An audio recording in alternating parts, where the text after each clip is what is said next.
Hello, everyone, and welcome to season 3 of Hello Zafigo. If those of you are new to this, Zafigo.com is a website for women on travel. And we usually do an event every year called Zafigo X, where we get people together and have lots of great speakers and workshops and everything. But last year, because of the pandemic, we couldn't do it, obviously. So we decided to go online and produce an online kind of talk show called Hello Zafigo. And this is it. So last year we did 12 episodes, and this is the 13th episode of season 3 for 2021. This year we're going to do one episode every month, excuse me, from now until November. And I will host some, and some of it will be hosted by the editor of Zafigo, Eliza Thomas. Eliza, are you there? Give a wave. And thank you all for joining us. This today we're having a very nice session. I know it's bulan puasa, it's Ramadan, but we will be talking about food, which might seem a bit strange, but we're always thinking about food, aren't we? We're all Malaysians. So just wanted to say that for the new season, we also have something a bit different in that we are being styled. We have now a clothes sponsor. So all the women, sorry, the one gentleman. We'll find something for you at some point. But at the moment, all the women are wearing tops by Ori, which is a people-powered community with a mission to provide life-enriching experiences for all things fashion to well-being. Very much in line with what we do at Zafigo. So today, as I was saying, we are going to talk about the love of food and travel. As you know, food and travel are always linked because as Malaysians, and I'm sure most people in the world, when we travel, we love to seek out new types of food, whatever food that the country offers. I know there are some people who travel and always look for the same food that they have back home, but I know most of us are more adventurous than that. So today we have three very special people who have wonderful restaurants that I have enjoyed, and I'm sure many of you all have as well. And they are going to share with us their experiences on traveling and eating and also cooking. So let me introduce our three wonderful guests today. First, we have the very gorgeous, with the most gorgeous hair, Sapna Anand, chef, cooking show host, and author. I'm sure you've seen her on TV where she gives us all sorts of wonderful tips on how to cook her dishes. She is a Cordon Bleu alumnus and has been living in KL for 21 years now, although she's actually a native of Kochi in Kerala, India. And she also lived in the States, which is where she first started exploring cooking. Her travels have definitely influenced the way she sees and cooks the food she grew up with. And she works closely nowadays with restaurants to help curate their menus and from time to time conducts on demand cooking classes, which I haven't been to, where she shares unique dishes and flavors inspired by her home country, India. Welcome, Sapna. Thank you. Thank you. Nice to see you guys. Nice to see you too. Next, we have our gentleman, Benjamin Yong, founder, and I totally love this, chief eating officer of the big group. Um, Ben says he grew up in a household where cooking was what kept the family close. Does everybody cook in the family? Yeah, pretty much. I think the whole family is into food, so and everybody enjoys the sport of cooking. So Definitely eating for sure. yes, for sure. So Ben decided to make the kitchen his sanctuary. As founder and CEO, with the way he puts it, of the big group, he has taken this passion and turned it into eateries, a grocery chain, which we know very well, a catering business, and a B&B in the UK. That I didn't know about. That you have to tell us about. Yeah. Ben started traveling at a very young age and says that the opportunity to be able to do so has helped him understand different cultures, which he uses as inspiration for his own creations. Welcome, Ben. Thank you for having me. And finally, we have Ely Sulaiman, who's a food entrepreneur and an Asian Food Network ambassador. I'm sure you've seen her on TV as well. Um, Ili comes from a very mixed background. Her mom is half Chinese, half British, dad is half Sri Lankan, half Malay, and I'm sure all that food appeared in your childhood kitchens, right? How could it not? She's a chef, she's a food entrepreneur, and a TV personality, and grew up exposed to and loving food from different cuisines, naturally.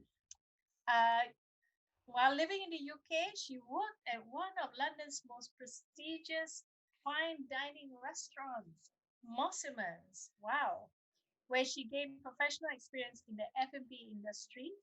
She then went on to compete and won the Food Hero Asia 2015 title, a competition run by the Asian Food Channel and Food Network Asia. Welcome, Ili. Hi, thanks for having me. I'm so excited to be here amongst all of you.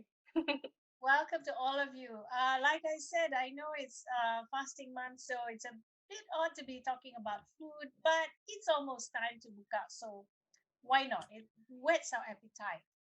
So I wanted to ask all three of you, big travelers and as well as big foodies, um, and all your biographies say that your cooking and your taste in food has been influenced by your travel, but we haven't been able to travel for the past year, right? So Yeah, not at all. how has that impacted on you and your cooking and your food? How have you coped with it all? I think the fact that we've not been able to travel, we probably rely on a little bit more on memory, on flavors and things we've tried and probably missed terribly, from going back to experiencing it again. So then you basically, or rather, we started embarking on YouTube discovery of YouTube, searching for recipes, and it's actually quite surprising how many people share certain specific store or dish, iconic dish from whatever store it may be online in terms of their interpretation of how it's made, and essentially with that, we basically, spend our weekends trying to recreate those dishes here at home. I think that's what we've been doing in our household. Interesting. YouTube has really been, what do you call it, an eye opener or something for a lot of people. In my house, the biggest YouTube chef is actually my cook, whose repertoire has expanded like 100 times since she discovered it. So we've been the beneficiaries of it, the big beneficiaries of it. What about you, Sapna? How has it Um, affected you? it just like how Ben said, I miss those iconic dishes, mostly from India. Especially when I go back to Cochin. I think you've been there too. The best appam and stew, and I don't know, how they make that particular. So we're trying to find it. So it has kind of given the opportunity to explore. But for me, not going back home to see my mom for more than 2 years, it's like every day. And when she speaks about, oh, I just picked eggplant and then from my garden, I'm going to make this. Oh no, I have to make that dish today.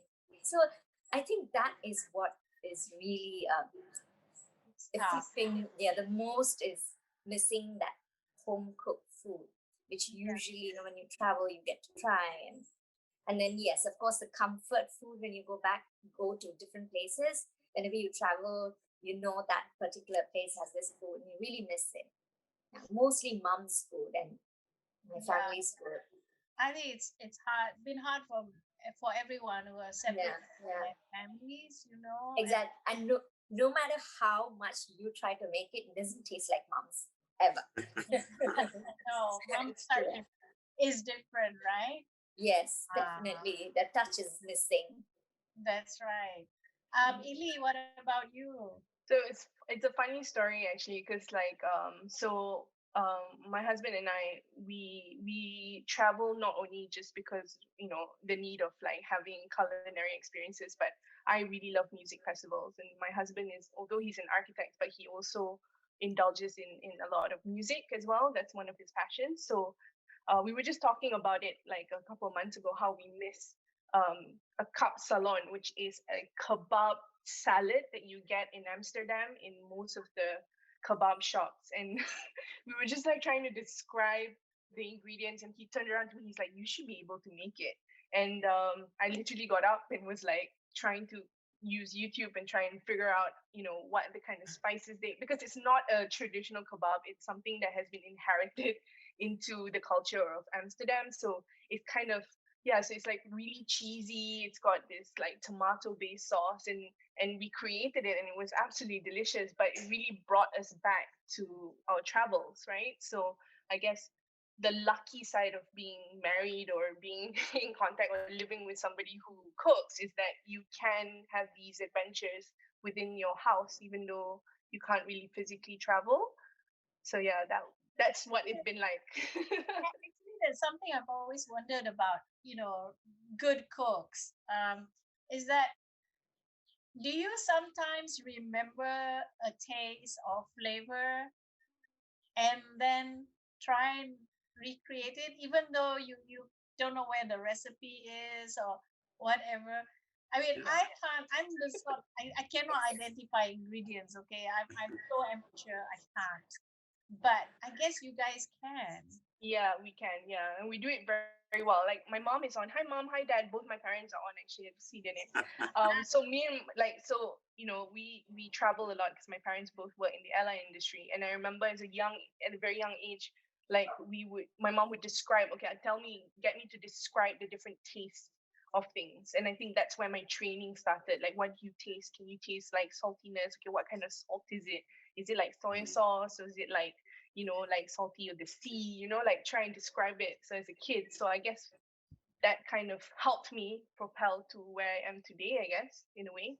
So you were kind of trained towards this taste from young. Mm-hmm. Very young. You see the role of parents. My parents was not cooks at all, so I grew up really an ignoramus about food. So so which has been your favorite food country to go to, Ben? That's a tough one. Really a tough one. I mean, which is It's like, your favorite cuisine? for me, well, I think I think it's a toss up between Japanese and Thai.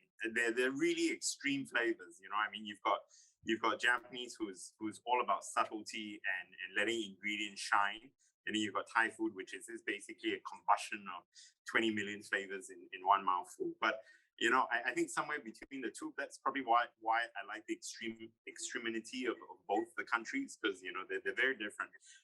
But I would say, if I had to pick, I would pick Thailand and Tokyo. Really, I'm quite surprised. For some reason, I thought you would say Italy or something like that. No, you have an Eastern palate. Yes, I'm very Asian that way. My wife calls me the Chinaman wherever I go. I would crave for rice. You're right in terms of wanting to discover new things, but I think after 5 days, there's this definite need for rice. So I don't know, something of comfort, something of home. It's terrible. I used to laugh at my father for being the Chinaman in the family, right? And now as I get older, I'm like, oh my God, I've turned into him, and I need rice after day 5. Wow, that's amazing. Sapna, Very odd. very odd if I tell you this, No, but somehow I'm missing food from California and India, of course. what sort of food from California? The when I was there, what I explored and when I ate, it was mostly fresh food. Food that's just put on the grill. So simple, but there was so much of flavor, and the simplicity of it is which I feel like I'm really missing. So even the Mexican, I know it's not Mexican, but there was something about those Mexican food in California. It's just everything that goes into the grill and the fresh guacamole, fresh veggies, the seasonal, especially the summers. Oh my God, I want to talk about it. And I do try to make them, just try to put them in the grill, just bake some fresh vegetables. Aniket, my son, was just talking about, can you just put potatoes into the oven, like fresh potatoes, and then put some sour cream with some, it's just simple stuff. And then of course some spicy food from India. That's something I'm really missing. I'm trying very hard to not think about it, but you can replicate that in your own kitchen, though. Yes, but not some things which is, especially the regional cuisine. The regional cuisine there's always something missing there. As especially from Bombay, there's some certain Maharashtrian food, and particularly what I miss the most is Goan food, because I was born and brought up in Goa, and some of the breads, no matter how much, probably people who are following me on Instagram and Facebook have seen my endless trials. I gave up. Probably what's so hard? Breads. It just doesn't come the right way. Of course, they're using coal and stone bake ovens, and it makes a difference. It makes a huge difference. And Goan breads are really the iconic breads, which tastes very rustic. It's very hard to replicate that at home, no matter how much I try. I think I have 10 trials, and then finally people are like, can you please share the recipe now? No, it's still not there yet. If you can't do it, then what about the rest of us? There's no hope. We'll have to wait for the borders to open. Yes. So that's kind of what. And the street food, the street food in India, something which no matter what you do, you just can't. Yeah. So these are of course, I studied in Bangkok, so sometimes, like how Ben said, I have that sudden craving for Thai food, and I try to compare. So no, it's not the same. It's not like how you would put a stool in the back lane of Bangkok after my college and just have a bowl of soup with some random people and some classmates in the middle of the night. Yeah, those are. It must be the dust from the streets that make a difference to the taste or something. But Mexican food and Indian food, I feel like fairly similar because it's so flavorful and there's a lot of spices and I mean, I like Mexican food. I heard that there's a Taco Bell that opened in Cyberjaya or somewhere, and there are long queues. First ever Taco Bell. I went to my first Taco Bell in 1973, I think. The first time I ever went to California, and the first time I ever had Mexican food at a Taco Bell. I can't believe it's only now arrived here and people are lining up. It's crazy. Yeah, but the best are those carts. Those little carts by Mexican guys who just open up after lunch for dinner, open up till midnight. Oh my gosh. Smoked meat and then just layered in tacos, just handful and just bite them. Bursts of flavor. So it's something that I miss a lot. Yeah. It's so similar to like pita and kebabs and and all that. Like, even the answered what Ely was just talking about, this kebab. When it's cold and just those wraps with this pickled beetroots. So good. Kebab, so good. So good. Yeah. So we can go on. Ely, which is your favorite? How much time do we have? I mean, for me, personally, I really miss the Mediterranean because you can't duplicate that flavor here. Like you can't. I think it's the air. Maybe it's the air that or it's the sitting in the terrace. Like I don't know. It's the sun. It's the vibe. So I do miss the Mediterranean. I used to go to Corsica a lot when I was living in the UK because a really good friend of mine had a home there. So that's like kind of French food, but very influenced by the Mediterranean. I love Spanish food as well. The cheeses and all that bread and stuff that like that's what I really miss. If you ask me right now, after not being able to travel, like I love Asian food. I'm a advocate for Asian food, but I just can't. I just can't get the Mediterranean out of my head, and that's what I really really miss, and that's what I really crave.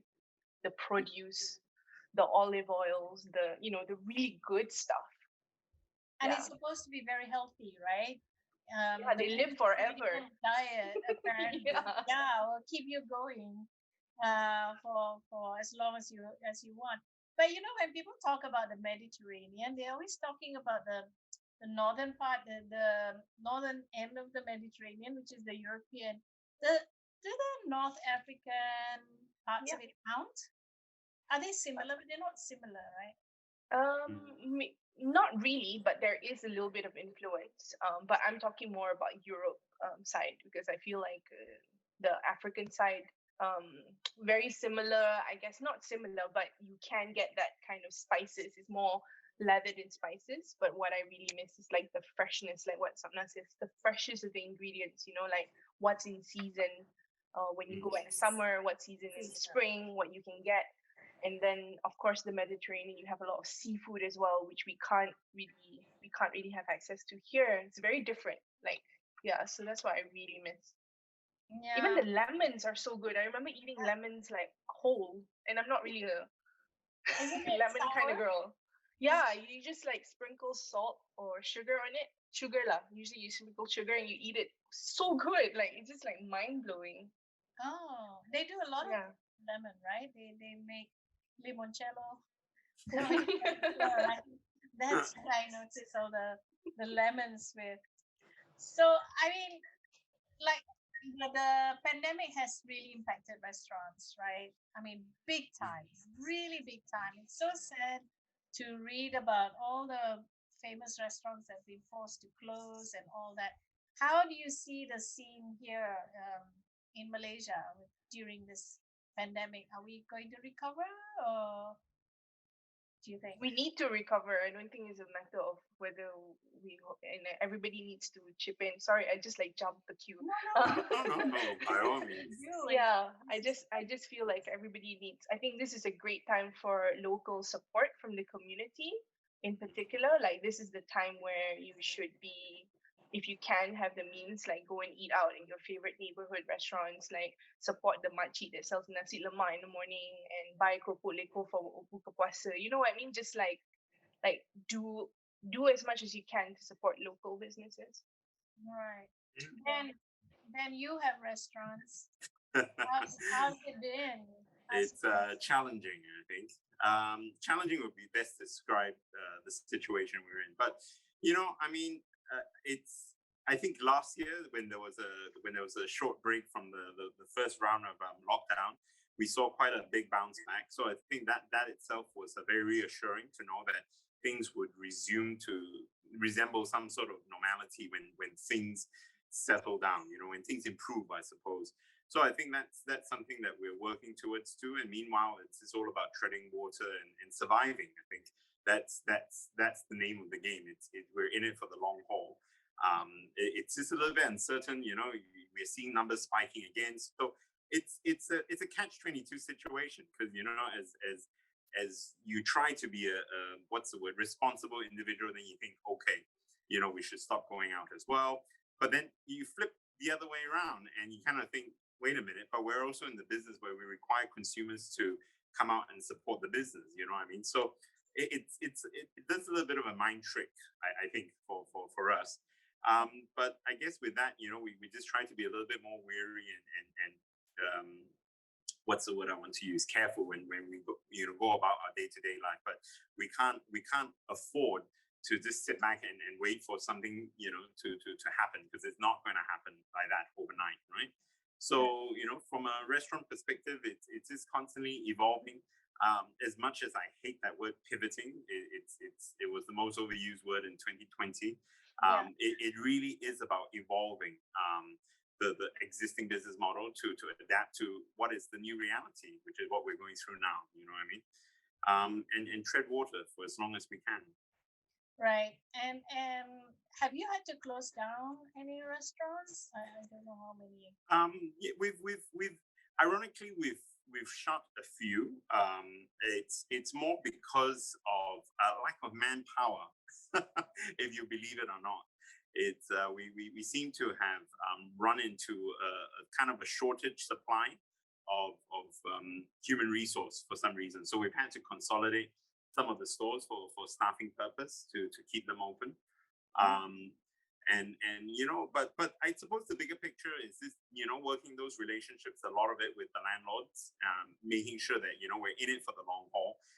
You know, in good times we support them, in bad times we need some support from them as well. You know what I mean? So it's cultivating that relationship so that it's healthier. You know, some we've had great support from a lot, you know, some less so, and then with those, then we have to kind of make those decisions to say, hey, this is not going to work out, you know, for anybody. And at some point we get a little bit selfish because we kind of have to say, look, we have to prioritize, and our priority is to support our staff who's been with the business from day one. You know what I mean? That's my main priority is making sure that there's still salary to go home with, so to speak, right? So I think with those we find that balance and we consolidate to stay afloat and you know, persevere for a better day. Right. I actually have noticed new restaurants opening, which I think is incredibly brave. Yeah, because you know nowadays everything is so uncertain, kan? You know, you don't know how long we're going to stay open. I mean, I have to say though that the way we've carried on our so-called lockdown has been quite gentle in that, except for last year when really nobody could go out. Now we are going out. I know my UK friends are totally envious because they see pictures on my IG of me at a restaurant. They said, "Wow, you can go out," because I think they've only just started now in the outdoor dining, I think. Even then, only outdoor dining, and when their weather permits it, right? Whereas both indoor and outdoor and all that. So I guess we're quite lucky in that way. But yeah, I you know, Malaysians love eating out. And I don't see how, you know, we cannot support, you know, local restaurants and everything. We're always keen to go. But you know, I have to say, one of my greatest discovery, and you know, it's odd that I've been in this business for 20 years now, but it only dawned on me. Yes, we all go out to eat because we enjoy eating, right? But beyond that, there is a huge social connection element that, you know, maybe I forgot or it was never in my face. But, you know, I see this with the lockdown even more, that you know, people need a safe space to reconnect with friends, acquaintances, less so family, because you will see family at home. But it's just to be able to sit down across somebody, have a cup of coffee, share a meal, and have a conversation. And I think that you know, restaurants have traditionally, you know, been that place. But funny, I never saw it that way. But this time, I see it clear as daylight. Well, you know, Malaysians, particularly our entire social life revolves around food. You know, so you know, if you take out the food bit, then we all feel a bit, you know, shaky, and we need to connect with people over, you know, a nice meal and things like. We even have meetings over a nice meal, you know. So yeah, so I'm just wondering now, you know, I mean, there's a lot of talk. I mean, I read a lot of articles in New York Times and all that, and how restaurants are having to adjust to this new normal. I mean, new SOPs and all that. But do you think, you know, what do you think are the future trends for food? Are people going to stick to safer stuff, or are they going to get more experimental? Is it like you got to live now, so you got to try everything? I mean, that's kind of my attitude. Samna, do you have a view on that? Um, what I see a lot that that's trending, and what people talk about is home style cooking. That's which is the home food business is slowly growing, and I can see there was someone I used to order. I can't remember, but this was 1 year back, and like you said, they just opened a restaurant. The food business did really well. So I guess, but that was all about comfort food. I think comfort food is just getting uh, better. And the second thing I see a lot is a lot of my friends and acquaintances who I know on social media, especially in other countries as well as here, they're growing vegetables in their backyard, and they have a little agriculture patch, which is really good. And they are coming up with new stuff like what was that pastes and nut butters and things like that, which is grown. There's somebody who made a very interesting spinach dip which can be frozen. So little things are, and they grow spinach in the backyard. So that I think is one of the main factor where I see the progress. And before we were so in our comfort zone, we just eating anything, we were not paying attention to things. But now I feel a lot of people are paying attention to a lot of aspects of food, homegrown, no pesticides and organic. So yeah, that has given us, lockdown has given us the space and time to think about it, and to um, force ourselves to kind of try that out. Let's order from them. Let's try this out. Before it was like, a routine, wake up, do your thing, do your thing. Suddenly when everything came to a stop, go, wait, let me think about my health. Let me think about what I'm eating. So that is something I see a lot of my friends and people around Yeah, buying from small. Yeah. I've noticed that a lot, and there's been a real encouragement to buy from smaller producers and things like Yeah. that. In fact, we at Zafigo, we often do lists of where you can get local foods, local produce, and all that. And this gardening thing, this growing Yeah. thing, There's a huge increase. Yes. I There know, is a huge jump. which is a blessing, I think. Mm. Yes, it Ili, is. what do you think? Have you been seeing this as well? Yeah, definitely. I mean, I went gluten and dairy free during MCO because it was the only time that I could control what I was eating. And I found out, yeah, because I've always been gluten and dairy intolerant. So it was, and now it's completely shift. Hence why the desire of Mediterranean food is very strong. But I also feel like there is a, like Sapna says, a need for that comfort food, and I guess that's why I also started up my Ili pot delivery, as I was talking to Marina earlier. Like, I really miss having steamboat with my family during the lockdown. I just miss coming together in a hot pot of broth. So I was like, I bet if I miss it, maybe 10 people might. So let's just do it. And we got cracking, and we started our Ili pot delivery in October of last year.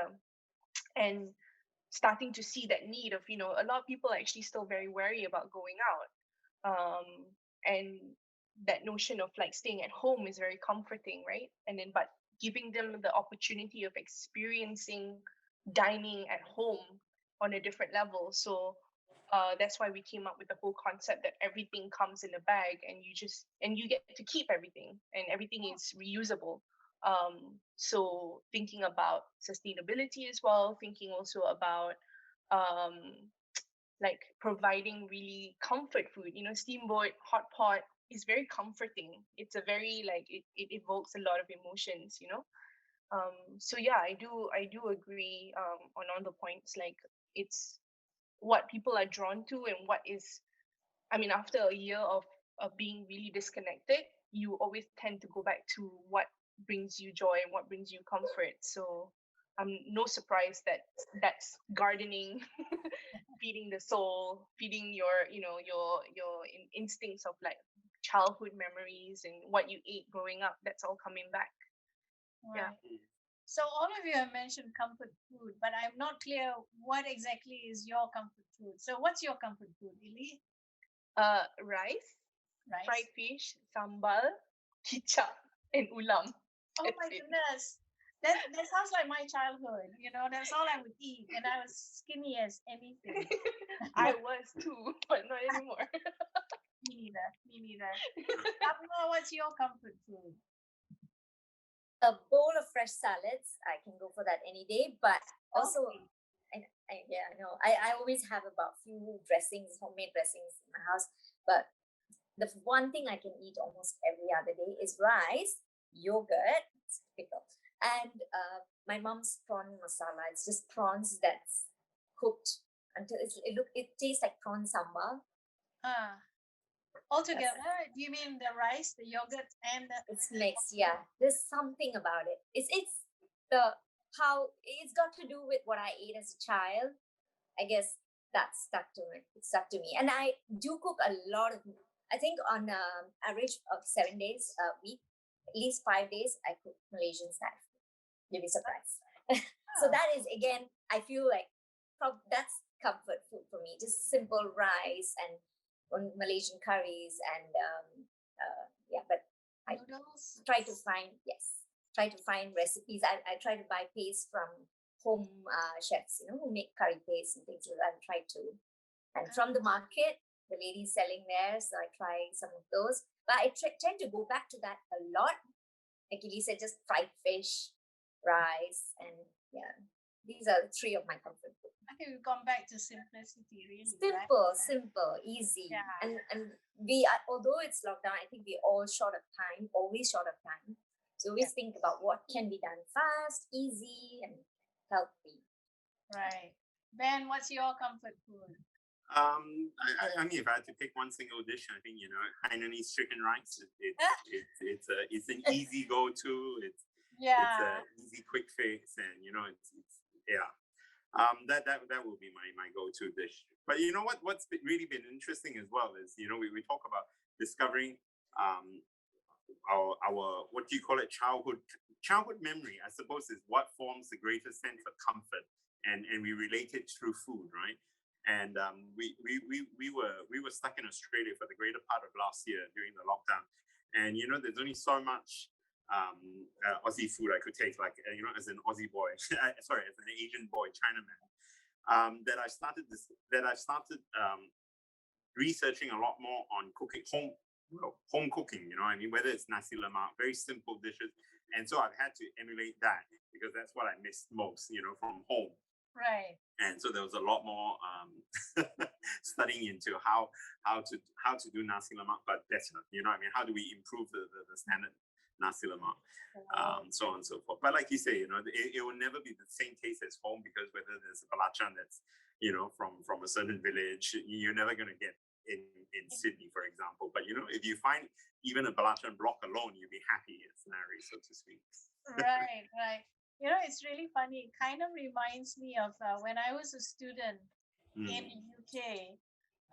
The ones who were really good at cooking were the boys, because they miss their mom's food. Food. So they try and replicate it and things like that.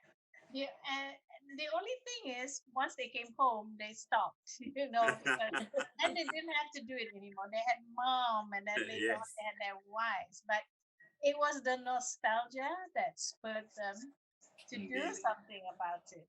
It's a motivation. Indeed. So, okay, well, I think we can open it to questions now from our audience. And let's see, we have Vasiha, who knows Ben's Eateries very well, but would like to know what are the restaurants run by Sapna and Ili so that he can try them out. Would you like to explain what you guys are up to at the moment? Sapna.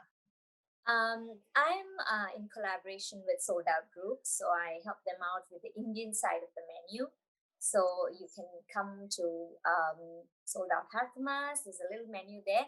There was a restaurant, Goa by Sapna, at opposite KLCC in Ascot, but the tenancy agreement kind of ran out. So we are moving next door.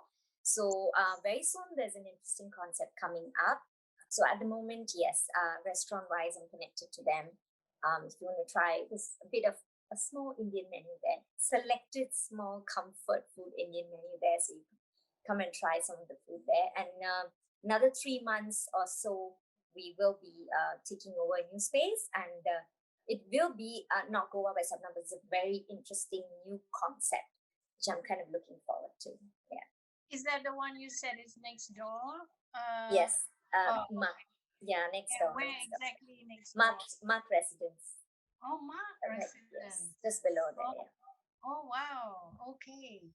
And Ili, besides your Ili pots, Yeah, so just any pot. I don't want to be too busy running around like a headless chicken. right? So besides like me being shooting my own content and working with brands and still being a Asian Food Network ambassador, which keeps me quite busy, I run Illipot, which is the steamboat and grill delivery service, which is completely everything's online. So you purchase your food online, then you order, pay online, and we deliver it straight to your door within the hour. We try to. So it's really kind of taken its own, I guess during the MCO, we had a lot of time to really think about brick and mortar restaurants versus online restaurants. And we were just really learning about how businesses change really quickly. And like like Ben said, the word pivot was used many a time. So learning from people like you, Ben, like I thought about how are we going to make our business online first, and then maybe in the future bring it to brick and mortar. So the flexibility allows us to adapt. And of course, having run restaurants before, I know the pain. So yeah, so I was like, yeah, online's the way to go. So yeah, Illipot delivery service where you can Google it, where we should hit the first one. If we don't find it in the first, please let me know. I'll let the team I'd know. love to try that. Is that for one person, or how many people can eat? Well, we have sets for one. It's called our Ready Steady Masak, which is literally like pre-prep meals. But our smallest combos are for 2 people, and we go up to for 8. So Wow. yeah, so you can have a combination, and we do steamboat as well as grill. Oh, what Yeah. sort of grill? What do you mean by grill? Grill, so it's like a little like grill pan. We give you a grill pan with like marinated meats that you can grill on. So because I know that like in my family, like half of us love steamboat, the other half hate steamboat or loathe it, and they prefer grill. So I made sure that I want to, yeah. So we have steamboat for those who love the soup and the broth, and we have our tom yum, and we have our creamy chicken, our chanko nabe. Getting experiences, I mean, flavors from all over the world, really. And then we also have grills. We have like teriyaki, Thai barbecue, my homemade barbecue sauce. Yeah, it's fun. It's really fun. The kids love it. Yeah. I must look it up. Really. Yeah, Wow. let us know. Yeah, and I don't know if you guys want, we maybe later we can give you guys a promo code. So anyone who's watching today, Illipot for you, all capital letters, you get 10% off. Wonderful. Thank you so much. No worries. That's great. Yeah. So here's a question from Tersha. She said all the talking about food is making her hungry. Ha ha ha. You've eaten it all today, Tersha. My question to all speakers: if you could travel anywhere in the world right now to eat one special dish, where and what would it be? Oh, Ben. It's a hard one. I think it's people say, oh, they've got a girl in every port. To me, there's a dish in every port that you kind of want to try. It's wow, one single dish. What would it be? Anything in Japan, maybe?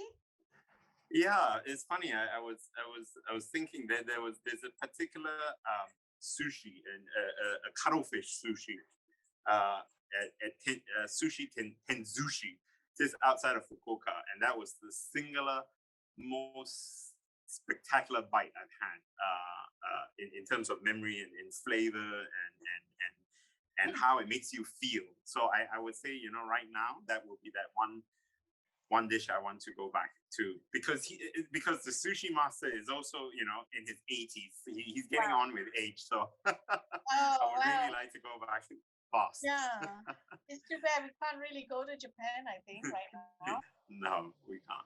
No. Sapna, what about you? La Superica in Santa Barbara, California. What is It's that? it's a really good, Google it when you go. A lot of people travel all the way there. It's a tiny little single story place. It's run by family, two brothers and their wives, and they only open in the evenings, and they bring in fresh produce, and they have a fixed blackboard menu, whatever is seasonal, and it's just fresh tacos, and they're making it in front of you. Oh, tacos. You have this little window, you place the order. It's Mexican, yeah. That's La Superica. Wow. It's really, really popular. Where is that? It's in Santa Barbara. Santa Barbara. Wow. La Superica. It's something I always, and I know I cannot replicate here. It's like, forget it. I'm not even going to try. Their corn tortillas is so fresh. So the ladies are making them, just flipping them into the grill, and it comes out hot, really nice. Yeah, that's something I would really fly right now to get. Mouth is watering while I talk about it. Ili, do you have a special favorite in the Mediterranean? No, well, not really, because right now I'm really craving really good pizza. And the best pizza I've ever had in my whole entire life is actually 4Ps in Vietnam, in Ho Chi Minh. 4Ps pizza. It's the best pizza in the world. I don't know whether any of you have tried it. Crazy good. You have, right? How is the pizza in So this Japanese guy went to Italy, learned how to make pizza, went back, lives in Vietnam, super random, runs his own farm, has his own buffaloes, makes his own mozzarella cheese, imports his flour from Japan. It's the best pizza in the world. If anybody, the minute the borders open, like if you are in Vietnam, if you are in Ho Chi Minh, if you go, please go and see. Go check out 4Ps pizza. It is so good. Like, is it 4Ps or 4Ps? 4P for peanuts, like 4P pizzas. Oh. Yeah, and they don't do delivery. You gotta go and dine in. It's like the best pizza. Okay, must make a note of that. I hope that any Italians will, get a bit stroppy about that, like Japanese guy. Well, he trained with the Italians, so it's not like not legit. And I don't know, like I mean, maybe because of the lack of gluten and dairy in my diet, that I'm just like I need a pizza like right now. Yeah. Oh, right. So, but you're staying off gluten, right? I try to, but it's really hard. But I try to. Okay. Here's a question from Cynthia Chong. Everyone misses and craves traveling now. So when the international borders open again, which would you prefer to do first? To go back to those places that you're missing the most now, or you want to go to new destinations and food? And what would that be? Ili, what would? Yeah, definitely. I've actually never been to Japan, so yeah, I've been everywhere else. But Japan can give you a list. Yes, please. Yes, definitely. Very long list. Yeah. So I'm definitely like me. Actually, we were supposed to go last year. We got married in 2019. We're supposed to go on our honeymoon to Japan in 2020. Well, that didn't happen. So hopefully next year we'll be able to do that. Yeah. Yeah. Ben, where would you go? Would you go to an old place or a new place? You know something, I know this is because I suppose I'm managing my own expectations. I think international travel will still be a while longer. But so to me, I'm actually really quite excited to explore Malaysia itself when interstate borders open. Because, I mean, along the lines of what we talked about, wanting to support local restaurants, I think it's not just what's happening here in KL. It's actually everywhere else in Malaysia, whether it's tourism or whether it's mom and pop stores on the East Coast, whatever it may be. You know, I mean, I think in my mind, I think I would like to believe that we would try and give that support to our own country first. You know what I mean? And also, you know, it's a great chance to explore it. I think in the past, because we've been so enamored by the glamour of international travel, that we've kind of just neglected what's in our backyard. You know what I mean? And I think so. It's good that everybody's paying a little bit more attention to what we have. I mean, we laugh with our Singaporean friends that, you know, all they have is Sentosa to go across for a staycation, right? But we are so enriched in that sense that there's so much to explore. So I think I'm making my own list of doing a road trip around Peninsula Malaysia as soon as we can do interstate travel, and when it's safe to do so, of course, responsibly. But yeah, I'm excited about that. Great. So that's a great idea. Yeah. Last year when they loosened it up a bit, that's exactly what I did with my husband, Tara. We did a road trip from KL to Taman Negara and then East Coast and then across, and of course ate all the way. Yep. All the local specialities, and it was wonderful. It really was. And for a small country, we are a pretty small country, there is a lot of variety, isn't there? Yeah. It's True. a lot to discover still. So we want to do the best of you know, all the different states on one road trip. You know, like a foodies road trip just around Peninsula Malaysia first. Can I come? Sure, why not? I'll bring a camera and we can just shoot it. Yeah. I think that's you know, do you know, Ben and Ili and Sapna does. Why not? Why not? Why not, indeed? Yeah. So what are the other questions? If you could only have one dish that your mother makes made for the rest of your life, what would it be? Was your mom a cook? Is your mom a cook, Ben? Yeah, and she's a great cook, I think. You know, so wow, one dish is hard because, you know, we always send in our weekly requests from her repertoire. We feel like eating this, and then she'll make it. But one dish. Interesting. I've never thought about if there was one dish. I'll come back to you. Okay. Move on to Sapna first. What about Sapna? Your mom's. What did you say you were missing? Yeah, her prawn masala, and while we were talking about her prawn biryani. I really miss that. I really miss that. And no matter how I try to make it, it doesn't taste the same. The best part is she makes the prawn biryani. She won't she does not put the pot she cooks in for wash. She'll give me the pot, so you know the crust, the rice. Tastes amazing. You eat the crust from the bottom of the pot? Wow. Yes. The crust, good. the rice, and the spices and the gravy. It's like onion gravy with the onion chili paste gravy. That is the best, and that's what. Yeah, one thing I'm really missing. Just to put the pot on the table and eat it with my hands. Yeah. It's been 2 years, 2.5, almost 2.5, 3 years since I saw her, so it's a bit tough. Yeah. Yeah. Everyone, all my family members. Ili, is your mom a cook? She's here, so I better watch what I say. She's all right, but I would say this: she's not the best cook, but what she does well, she does really well.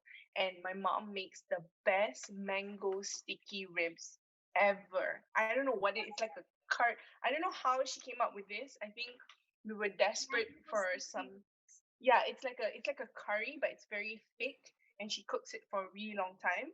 And she uses chutney, mango chutney in it, and it has spices.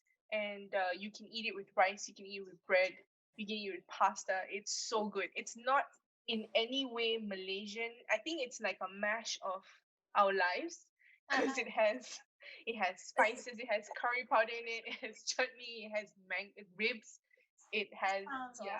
It really kicap manis. It's so good. It's the like she best. cooks everything.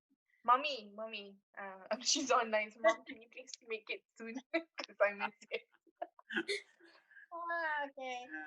Ben, I have another question for you from Tersha. Sure. She follows you on Instagram and says, I love seeing you on food tours to far corners of the world. Can you share more on your travel and food experience on these tours? It looks really interesting. Yeah, I think recently, maybe about 3 years ago, I met a lovely guy called David Khalifa on Instagram. Actually, I saw him through Instagram, and he was organizing food tours around Japan. And I think one of the things about Japan is that it's notoriously difficult to get reservations in the good restaurants. I mean, it's gotten to a point where they no longer want to entertain anybody who's not Japanese. They only want to serve their regulars because their thought process is not a financial gain, but respecting their customers who's been with them for years and being able to come in. So they close their doors to a lot of foreigners and people who've never been. So what was interesting about David is that through his network of friends and connections, he managed to build a repertoire of what we call what was like the boot camp of eating in Japan over 7 days. 3 reservations a day in the most difficult restaurants to get into, and that was actually one of my dream tours. And his first trip was actually just about the time where Bailey was due, so I couldn't join him. I tried approaching it with my wife. I said, give or take a few days, I might be able to make it back in time, but it was a firm no. But subsequently, I've joined him on a couple of those tours, and it's incredible. I mean, it's to be able to experience such a diverse range of specialty stores. Whether it's in Japan or I did one with him in Scandinavia where we tried just mind-blowing stuff, and because of those connections, we get to meet the chefs or the restaurateurs who's behind those restaurants, who will sit down after service and talk to us about the ideas or philosophy of what their restaurants are about, so you get a better understanding of the meal you've just had and not just your interpretation of it. So it's been really enriching, and I would say that anybody who's get a chance when the borders open, should join him for one of these trips he organizes around What's the world. his name again? David Khalifa, but I think he goes with the handle The Hungry Tourist. Oh, I'll have to look him up because it sounds yeah, it's quite incredible. And what's amazing is on these tours, they're not very big. They're normally about 6 or 7 people. You also meet very like-minded individuals who obviously celebrates food enough to go, okay, I'm going to go halfway around the world to eat. So from that we get to share notes and explore other experiences that we've come across. He's been here to Malaysia and he absolutely loves it. We took him on a short eating tour, so it's great, and it's so incredible. And again, like I said, we're very fortunate, but there are crazy people out there who would fly halfway across the world to get into a restaurant because the reservation opened up, and they would go to Mexico or wherever it may be just to show up for dinner. Wow. So it's crazy, but interesting that there are people that driven. yeah, really. So we're almost at the end of our session today, and before we end, we always have this one closing question that we have to ask everyone. So it's about life lessons from all your work and all your experiences in the food industry and traveling. Um, if you could give our participants, our audience, one piece of advice you learned through your experiences in life, what would it be? What would it be? Ben, do you want to go first, or shall I get someone else? In context of traveling? Any context, just I suppose I would use the word. Well, I normally like to live by never saying no. It's a bit dangerous, but I think the thought process behind that is to be as adventurous as you can get away with within reason. But I think the fact is, all too often we say no because of fear or because of insecurities or whatever it may be. And I find 9 out of 10 times we lose out on that experience when we say no. So I would say when it comes to travel, be brave and always say yes. Great, great. That's great advice. Sapna, what would you say? Quite tough. um, with the recent COVID and pandemic and all that, what I think I recently what I picked the most is appreciating life, appreciating relationships, appreciating that we are healthy and and quite blessed. I think that's something. We're so busy in the routine that we forget how to live. I think that's something and it's odd because I wasn't paying attention to this so much probably 2 years back before the pandemic. Is that this machine cycle like on a treadmill going on, and when it stops, you go. But now I feel like every choice is made. I'm thinking twice, and it comes down to whether are we happy or not? Am I happy or not? Are my family members happy or not? So I guess it comes down to being more self-love, appreciative, thankful, gratitude. That's what it has taught me. Pay more attention. That's right. That's great. And Ili? I think for me, it's been, I would say, when I first delved into this food business after returning back from the UK, one of my first shoots was with Asian Food Network after I had won, was with Roger Mooncking. And I asked him, as a newbie, it's like, can you give me one piece of advice? And he said, approach anything you do, especially when it comes to food, with honesty, because it transcends. You can see it on your face, on the camera, you can taste it in your food. If you cook for people, if you run a restaurant, if you don't do anything with honesty, it's never going to work out. And I really held on to that because it's really kind of transcend into everything that I do now. Sometimes honesty can be a little bit bitter to some people, but it needs to be communicated. Other times it really comes from the heart. Even when feeling or facing challenges like we did last year, it really makes me grow as an individual. So I think honesty has always been, it's something that I picked up quite later on in my career, but it really does help me. So every time something happens, I go back to that. Yeah. That's terrific advice. That's really something to remember. I think in everything we do, we are not just in the food business, I think. Yeah. So I just want to thank our three wonderful speakers, Ben, Sapna, and Ili, for all your terrific insights into food and the thing that we love most, traveling and eating. And like all of you, I really hope that we'll be able to do that again soon. But I do think that all the lessons that we've learned during this lockdowns are going to serve as well, I think, in the future. I think our priorities been rearranged a bit and everything. So good luck to all of you. I look forward to meeting you all IRL in real life and eating at wherever you might be. Um, and wish you all the best for the rest of the month. For those who are fasting, selamat berbuka. And see you next month for the next episode of Hello Zafigo. And thank you also, Ori, for making Sapna, Ili, and me look great on you. And please can you do something for the guys as well so that we don't feel left out. Indeed. Thank you once again. Thank you.